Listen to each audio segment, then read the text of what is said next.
اهلا بكم معانا في قناة اعرف في دقيقة. هنعرف مع بعض دلوقتي ازاي نفعل اوبشن خيارات المطور وازاي نلغيه. هندخل مع بعض دلوقتي على الضبط، هندخل على حول الهاتف، هندخل على معلومات البرنامج. اللي يهمنا في معلومات البرنامج ده رقم الاصدار، هنضغط عليه اكتر من مرة لغاية ما يظهر معانا خيارات المطور. بيقول لي دلوقتي تم تفعيل خيارات المطور. هنرجع مرة تانية ونشوف ظهر ولا لا. دلوقتي شفنا ان خيارات المطور ظهرت معانا، هندخل عليها.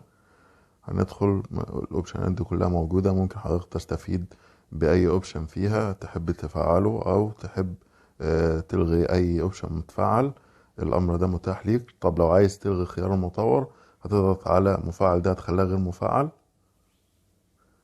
ونرجع مرة تانية هنلاقي ان خيارات المطور تم ازالتها. لو عايز تفعلها مرة تانية وده تاني هتدخل على حول الهاتف على معلومات البرنامج، هتضغط على رقم الاصدار اكتر من مرة، هيتفعل مرة تانية خيارات المطور. لو استفدت من الفيديو، الرجاء الاعجاب والاشتراك بالقناة. شكرا لكم والسلام عليكم ورحمة الله وبركاته.